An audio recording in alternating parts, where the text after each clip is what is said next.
Hello friends, welcome to Tasty Healthy Days. இப்போ நம்ம டேஸ்டியான வெஜ் நூடுல்ஸ் சூப் எப்படி பண்ணுறதுன்னு பார்க்கலாம்.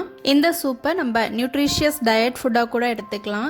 ஈவினிங் ஆர் நைட் டைமுக்கு சாப்பிடாதவங்க இது மாதிரி லைட்டாக சாப்பிட்டுக்கலாம்.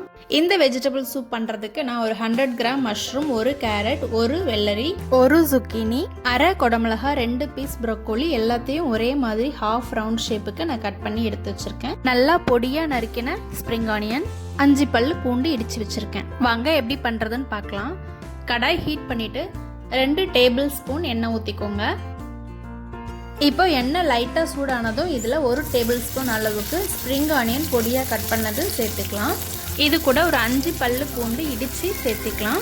லைட்டாக ஒரு 30 செகண்ட்ஸ் ஃப்ரை பண்ணி கொடுத்துட்டு இது கூட நம்ம மஷ்ரூம் ஆட் பண்ணிக்கலாம். இது மாதிரி சூப் பண்ணுறதுக்கு நீங்கள் இரும்பு கடாய் இருந்ததுன்னா யூஸ் பண்ணிக்கலாம். ரொம்ப நல்லா சீக்கிரமாக குக் ஆகிடும், டேஸ்ட்டும் நல்லாயிருக்கும். இப்போ மஷ்ரூமை நல்லா வதக்கணும். மஷ்ரூம் நல்லா தண்ணி விட்டு ஃபுல்லாக வதங்குற அளவுக்கு வதக்கிடலாம். இது கூட கொஞ்சம் உப்பு போட்டுக்கலாம். மொத்த சூப்புக்கும் தேவையான அளவு உப்பு நான் இப்போ போடலை, ஒரு 1/2 டீஸ்பூன் அளவுக்கு சேர்த்துருக்கிறேன். இது கூட கேரட் பீசஸ் போட்டு ஒரு 2 புரட்டலாம். ரொம்ப நல்லா குக் பண்ணணும்னு அவசியம் இல்லை.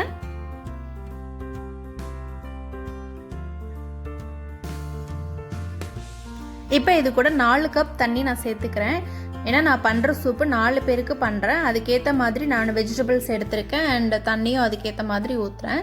நீங்கள் கம்மியாக பண்ணுறீங்கன்னா அதுக்கேற்ற மாதிரி அளவு எடுத்துக்கலாம். இப்போ இது கூட நான் 2 பச்சை மிளகா ஜஸ்ட்டு உடச்சி போடுறேன். இது நம்மளுக்கு நல்ல ஃப்ளேவர் கொடுக்கும், பட் ஸ்பைஸியாக இருக்காது. இப்போது நூடுல்ஸு உடச்சி போடுறேன். நீங்கள் இதுக்கு ரைஸ் நூடுல்ஸ் யூஸ் பண்ணிக்கலாம், இல்லைனா நார்மல் சேமியா நூடுல்ஸ் யூஸ் பண்ணிக்கலாம். ஏதோ ஒரு நூடுல்ஸ் ஒரு 1/2 கப்புக்கு உடச்சி போட்டுறேன். இப்போ இது கூட நம்ம குடமிளகா பீசஸ் சேர்த்துக்கலாம். கொஞ்சம் நூடுல்ஸ் ஒரு 1/2 அளவுக்கு வெந்து வர வரைக்கும் வெயிட் பண்ணி அப்புறம் நம்ம கட் பண்ணி வச்ச எல்லா வெஜிடபிள்ஸும் இதில் சேர்த்துக்கலாம். வெள்ளரிக்காய், zucchini, ப்ரோக்கோலி எல்லாமே சேர்த்துக்கலாம். இது எல்லாம் சேர்த்ததுக்கு அப்புறமா ஜஸ்ட்டு ஒரு கொதி வந்தாலே போதும். ரொம்ப வெஜிடபிள்ஸ்லாம் குக் ஆக வேண்டாம். நம்மளுக்கு நூடுல்ஸ் மட்டும்தான் இதில் நல்லா குக் ஆகணும். அதனால தான் நம்ம நூடுல்ஸ் பாதி குக் ஆனதுக்கு அப்புறமா வெஜிடபிள்ஸ் போடுறோம். இப்போது இதுக்கு தேவையான அளவு உப்பு போட்டுட்டு ஒரு 1/2 டீஸ்பூன் சோயா சாஸ் சேர்த்துக்கலாம்.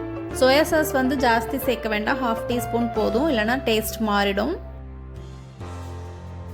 இப்போ ஒரு கொதி வந்துடுச்சு. நம்மளோட வெஜ் நூடுல்ஸ் சூப் ரெடி ஆயிடுச்சு. நம்ம இப்போ இதை ஆஃப் பண்ணிடலாம். இப்போ இந்த சூப்பை நீங்கள் சர்விங் பவுலுக்கு வெஜிடபிள்ஸ் அண்ட் நூடுல்ஸோட சேர்த்து எடுத்துக்கலாம். பாருங்க, இப்போ நம்ம வெஜிடபிள் நூடுல்ஸ் சூப் சூப்பராக ரெடி ஆயிடுச்சு. இதை நம்ம பவுலில் சர்வ் பண்ணிவிட்டு இதுக்கு மேலே நம்மளுக்கு தேவையான அளவு பெப்பர் அண்ட் லெமன் ஜூஸ் புழிஞ்சு விட்டுட்டு சர்வ் பண்ண வேண்டியதான். உங்களுக்கு இந்த வீடியோ பிடிச்சிருந்ததுன்னா டேஸ்டி ஹெல்தி டேஸ்க்கு சப்ஸ்கிரைப் பண்ணுங்கள். அப்படியே மறக்காமல் அந்த பெல் ஐக்கானையும் ப்ரெஸ் பண்ணிவிடுங்க.